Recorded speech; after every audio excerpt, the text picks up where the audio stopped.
Welcome to the ITSP Magazine Podcast Network, a modern, innovative multimedia platform, broadcasting ideas and connecting minds. Every company has a story to tell, from the small startup to the large enterprise, and everything in between. This is one of them. We hope you enjoy this brand story conversation.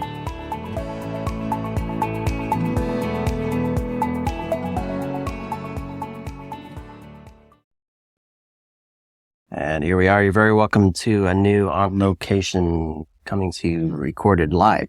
We're live. I am alive. You're live. I'm alive. We're both live from RSA Conference. And it's been a good day so far. And as you know, I'm the host of Redefining Cybersecurity podcast, where I get to talk to cool people about cool things. One area I don't get to talk enough about that I love, operational technology. Why? Because I'm a nerd, for one, but two, it's involved in a lot of stuff that matters. It's a lot of stuff that matters. So I'm thrilled to have Chris Walcutt on with me. How are you, Chris? I'm doing well. Thanks for having me. Yes, and direct defense here, full force, having good conversations, protecting the world through one OT device at a time. Right? We're going to try. Keep the bad guys out of the power grid, keep them out of the water, keep them out of your Nest cameras in your house, you know. All the good things we love. I like to drink water. Clean water. Mixed with fact. what? Yeah, exactly. In the form of an ice cube over under bourbon. No. Excellent. All right. So we're here to talk about IT, OT, the convergence there, the need for visibility and control, a different view of how we look at risk, and how to tackle that with the teams that are already understaffed and may not know all the details of those two worlds together. We're going to get into the nitty gritty of that. But before we do that, Chris, a few words about your role and what you're up to. So I'm the Chief Security Officer at Direct Defense. So in addition to the day job of trying to keep our enterprise secure, I also run a team called the Connected Systems Practice. It's focused around all things OT, SCADA, IoT. We get down in the weeds with manufacturing and commercial and industrial side. We get into critical infrastructure, you know, energy, water, gas, pipeline, all that fun stuff. And then we've got a side of it that's all about hardware testing, breaking devices, working with the manufacturers, testing them, figuring out how they can make them more secure. And I want to pull on this thread to start. I can envision a lot of teams thinking they know what their environment looks like. I can think of a lot of vendors, technology providers, service providers that think they know how things work a certain way. Then I hear from you, you're working with the manufacturers. You're working with threat researchers. And this view, and in environments that matter, this view and this depth, I suspect gives you an interesting and very powerful view of what needs to happen. It does. Across all of critical infrastructure, the energy sector is really the only one that has real regulatory teeth.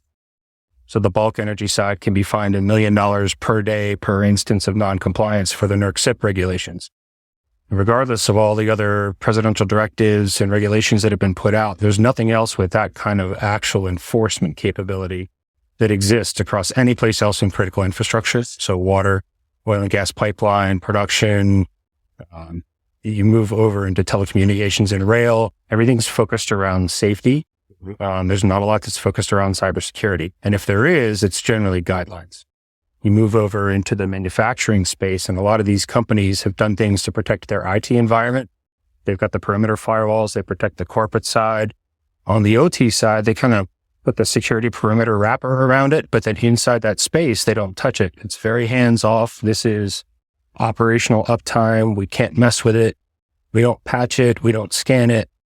And they may not have the staff to understand what's really going on in that space. And then the hardware vendors are struggling because there's not a lot of agreement on what should be the cybersecurity standards for hardware. So IEEE's got 62443. UL has 2941 that hasn't been ratified yet. So when I haven't spent a lot of time in OT, so it's a new world for me as well. Sure. When we look at IT, for many years, it's been compliance driven. So you're saying there's not even a lot of compliance to help drive a lot of change in this space then? There's a lot of best practice, but there's not a you need to exist.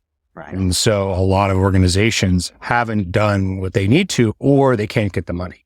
So in the US anyway, in North America, the bulk energy sector is all these big private merchant energy companies. A lot of them are publicly traded. They've got a lot of money at their disposal, right? And they can go and make a case to charge more money for the electricity that you pay. But the water utilities, a lot of times, are a small municipal government. They may not even have a bunch of full-time staff. They don't have that same access. They can't necessarily go and make the case successfully to charge more money. And so they don't have the funding to do the same type of stuff. Interesting. So without the funding, you say there are best practices though. So this is just people who care and are trying to do the best thing then, or it just doesn't happen? Some of it is people who care. Some of it really doesn't happen. Okay. At least not until a breach happens. Okay. And we do breach work in both the IT and the OT space. And so we see that panic, that fear. There's a lot of stuff that doesn't make it into the news or is very tightly controlled and a little bit gets out because of the nature of what it is. Tell me some stories, no names. Right. I don't want to expose anybody here, but let's say one of the. Mm-hmm. So I would imagine sometimes a breach isn't catastrophic. Right. An incident doesn't destroy an environment. Sure. But it wakes somebody up. Right. You get called and you help with that. Maybe you can share some stories on that. But before the breach, there must be some signals, right? That stuff's crossing over from IT into OT, mm-hmm. or there's known weaknesses on Shodan that send some flags up that people aren't looking. Well, I don't know. Tell me some stories of how organizations could have seen some red flags before, even if it wasn't catastrophic. Right. Some incident. Well, and sometimes they even get testing done and then just don't follow up. So I give you an example of a large energy utility in the Northeast deployed smart meters, call it 500,000, 600,000, 700,000 of them across part of a state. And then they wanted to use that network. In doing that, they stood up their own mesh network, right? Devices can talk to devices to get back to the data center. So that gave them the ability to have this free mesh network. So they wanted to do something called recloser automation. Reclosers are basically giant circuit breakers. Think of turning on and off parts of the power grid for maintenance, or if you have an outage, let's say a tree comes down in a storm, you can de-energize one side to make it safe to work on. They'd love to be able to do that remotely. And so to do that, California, you want? Yeah, well, you know what? That's a whole different thing, roll out right? Right. The Enron days. Yes. So you get an organization that says, okay, well, we rolled out this network. We're going to use it for something else. Okay. And they come up with a way to put these devices onto that network. And they want a little secure gateway that's out on a box on a pole, right, out in somebody's neighborhood. That's going to give them a secure communication path back to the data center. Well, we went out and we tested one of these devices out in the field and found the vulnerability in it and was able to use it to get back to that control center, the energy control center. So this would have given a bad guy the ability to get all the way back to potentially control of the power grid. And so not just the control point, but all the way back to the control center. Okay. Right? Because this device is talking to that control center. So we stop the assessment because this was not the full scope. And we create a little report and we give it to them and we say, we need to go talk to this particular hardware vendor and have them explain how they're going to fix the vulnerability. The problem was this vendor didn't do a lot in the space, was not a US-based company. And they basically said, we don't really plan to do anything about it. We're not going to be forced to by anybody. This isn't really something we really care about. And because they didn't buy a couple of these devices and get them security tested before they put them in, now they've got to go buy 3,000 or 4,000 of something else and roll trucks and replace them all and pay a fine to the government on top. While they're down. Yeah, exactly. All right. So this tells me, well, in that situation, they had some sense of risk. They did. They were doing some things. They're doing some things. It just wasn't a complete program. And I know you have this term of resilience-based risk. Right. Because if they'd taken, I'm assuming if they'd taken their analysis of what was important and what might impact that and kind of expanded that just a little bit more. Right. To say a replacement of this environment would actually be just as much, not more so of a risk. Yeah. To our resilience against the penalties. Yes. And you can expand that a little bit more. And this is where I always recommend that the OT side should talk to the IT side. There's distrust between them in a lot of organizations. And the downside is the IT side may have in the past done something, applied a patch, and it caused an outage, right? They don't necessarily understand the true importance of, 5 nines or whatever that uptime requirement is for the organization.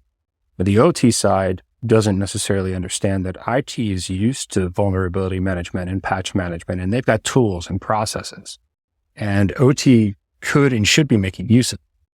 So if they expand that out just a little bit and looked at it from a perspective of, what if we need to patch that device? What if we need to manage the vulnerabilities and go back to the vendor and ask those questions? And the vendor says, well, we don't really have a patch management cadence. We're going to release patches when we find out about problems. Those are potential red flags for devices in that space. So one of the big challenges is getting to the point where the OT staff or even the procurement staff, like to my mind, procurement is your friend. Educate them, let them help you. All the vendors that you bring in this space, you're inviting them into your ecosystem. This is how you avoid vendor transmitted diseases. If you don't want those VTDs, you get to know that vendor pretty well. You don't get in that relationship after, one lunch or one dinner. Ah, yes. VTDs. Yeah. I'm speechless. I was expecting it, and I'm still speechless. No, I think you need a security prophylactic. I do need one. I'm going to go to segmentation, actually. In all seriousness, so you mentioned best practice, and I think there's a lot to learn from both, right? There is. Because IT, especially when you insert security in IT, can often be seen as a disabler. Right. Business. So kind of blocking things. Yep. Which goes completely against the OT where it has to maintain. And it doesn't need to be sort of the organization of no. It needs to be the groups coming together and figure out how you make it happen, how you make it work. There's always a way. Yeah. There's always a way. So I think both sides can learn a lot from each other. Yeah. And I think this is where another interesting point comes up for what you do at Direct Defense, because of all the experience you have on both, right? Is you can kind of help bridge that. We do. And if I remember correctly, you have a keen way of helping and a keen way of using words as well to help translate the environment. So translating best practices, translating how things work in one environment versus the other, why things are important in a certain way. Right. So talk to me a little about that looks like. So the translation goes back to really my first significant job in technology. I started on a energy commodities trading help desk for a big Fortune 200 energy company. And over the course of my career in system admin, network engineering, network architecture, eventually I landed as the director of IT for power generation. So we had 37 power plants spread across North America. There were 3 nuclear plants in the mix. And IT and OT really didn't trust each other. And so I didn't know a ton about OT, what it meant, what it was. And so I asked my leadership if I could do some job shadowing and introduced a job shadowing program between IT and OT that really helped to foster that communication and build some trust, which made the whole organization better. And a lot of that was later adopted and is still, some of it's still in play.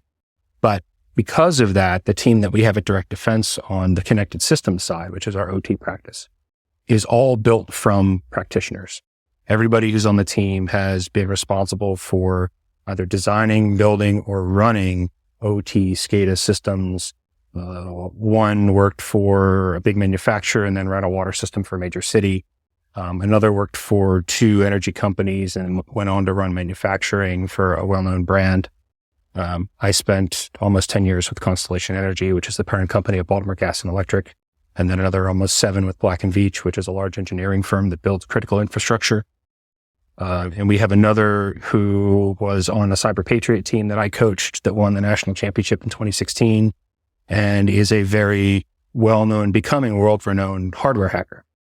And so he's got the latest Google Pixel vulnerability, the Google Chromecast, vulnerability, and yet to be publicized series of vulnerabilities on another product that I can't yet speak about. But this team fosters trust. When we go someplace and we walk in and we sit down with the OT staff, and you're talking plant managers, plant control system engineers, technicians, we can tell them we literally have done your job.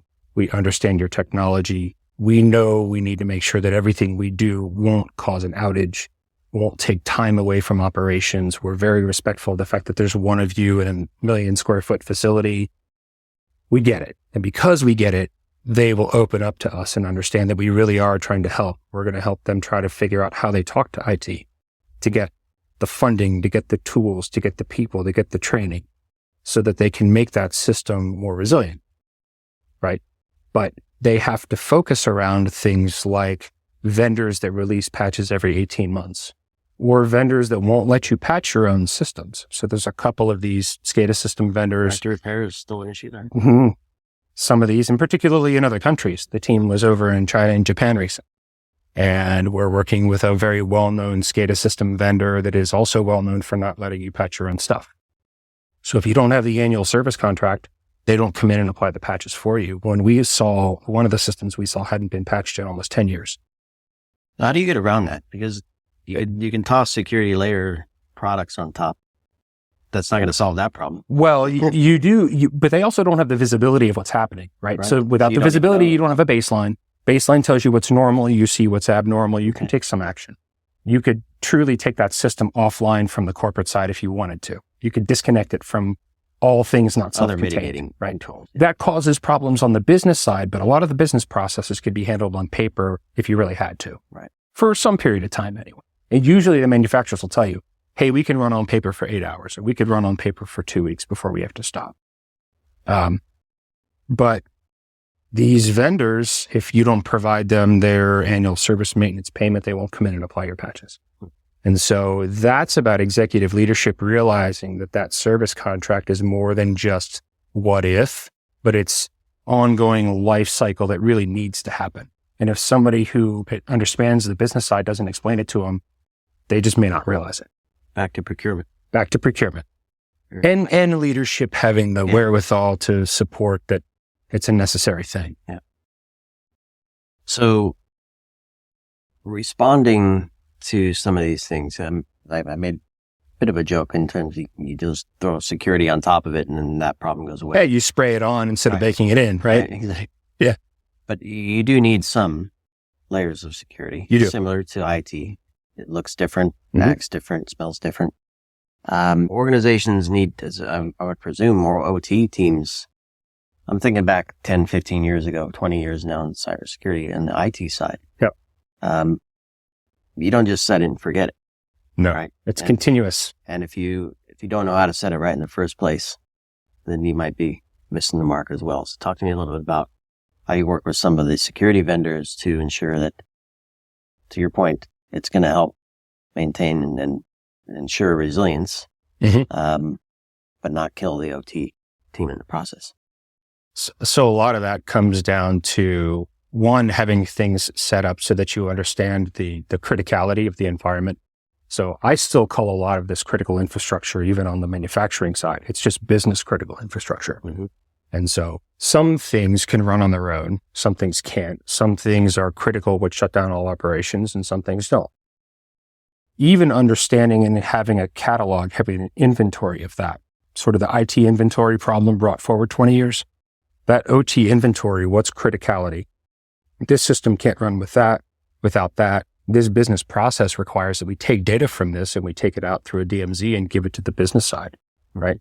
If you can't do that, there are some organizations that also shut down. We worked one breach a few years ago. One large manufacturing company bought another smaller one, and they had a 90-day window to establish their new technology stack on the cybersecurity side.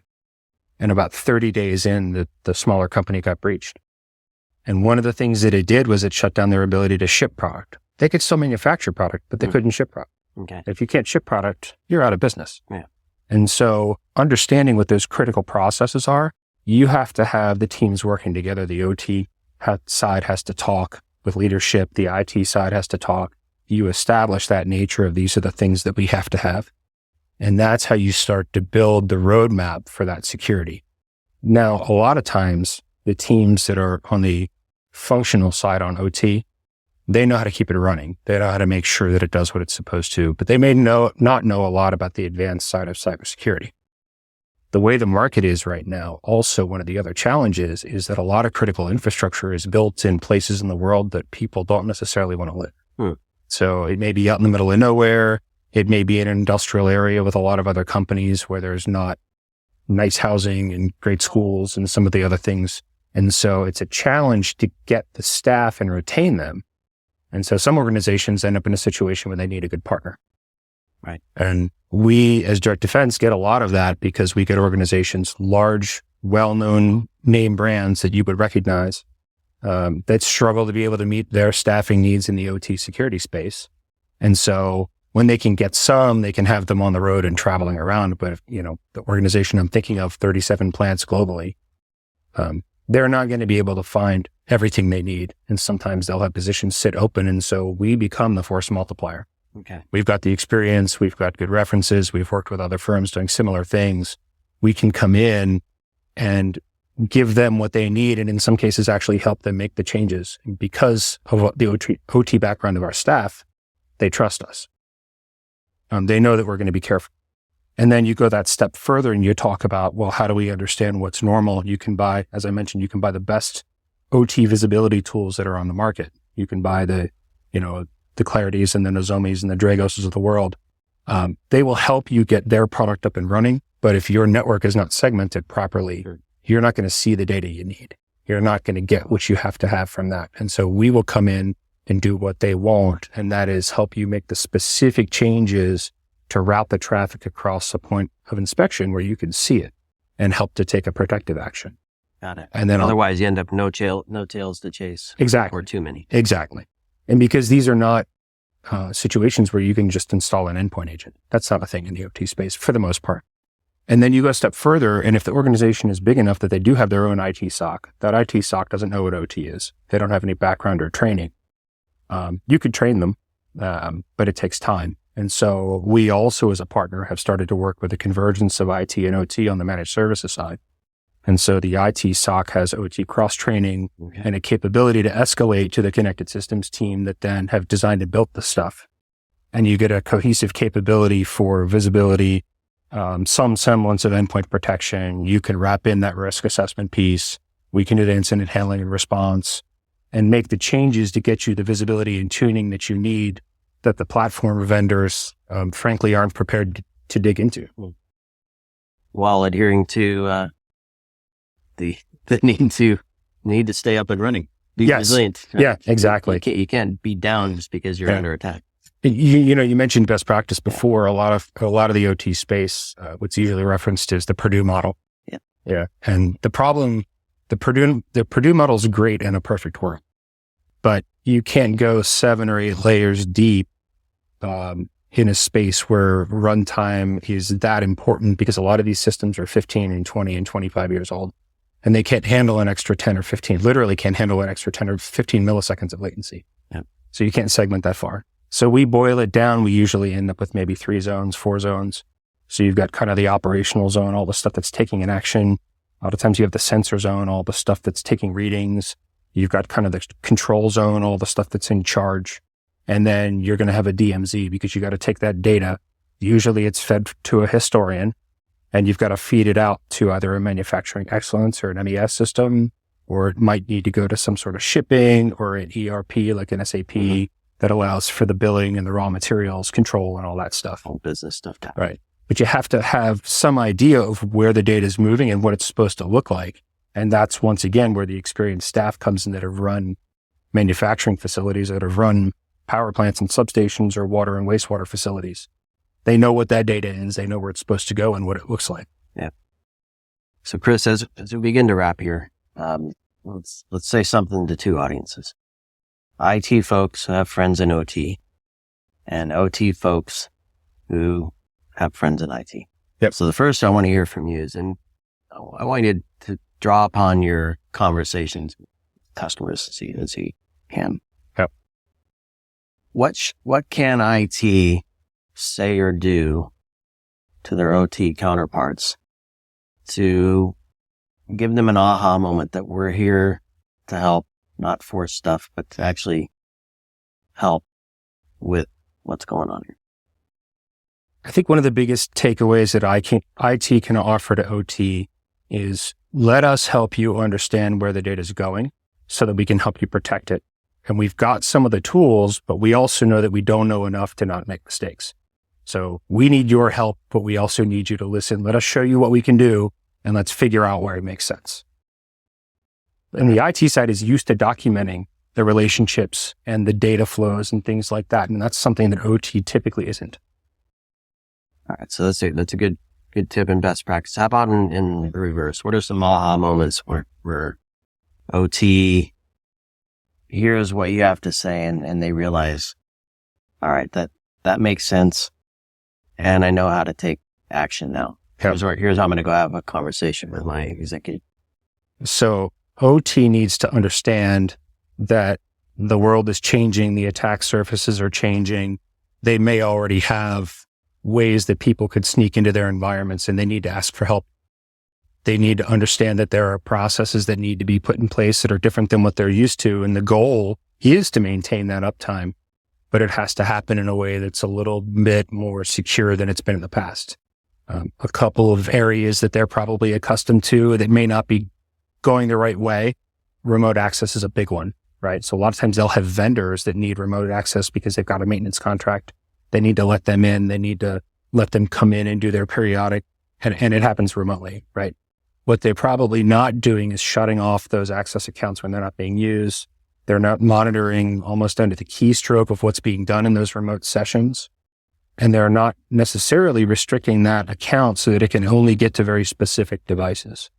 The other thing that I want to tell OT is procurement is your friend. We'll talk to procurement.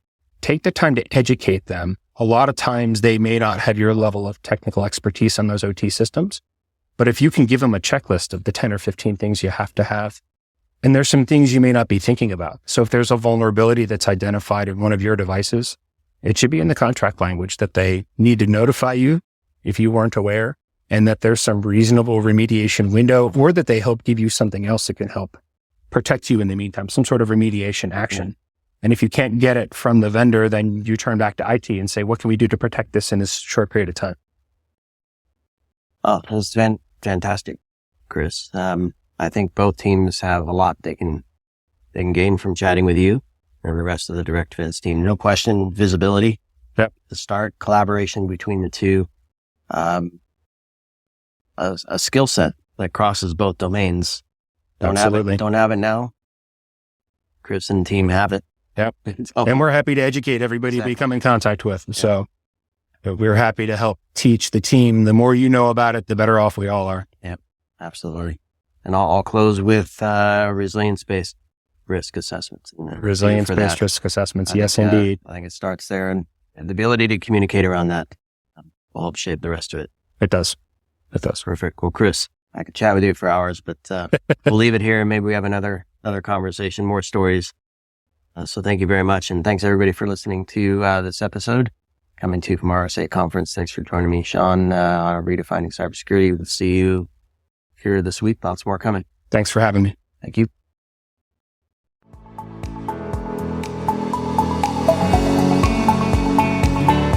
We hope you enjoyed this episode and that you will come back for more brand stories on ITSP Magazine. If you want to share your company's brand story, go to itspmagazine.com and explore our advertising options to learn more.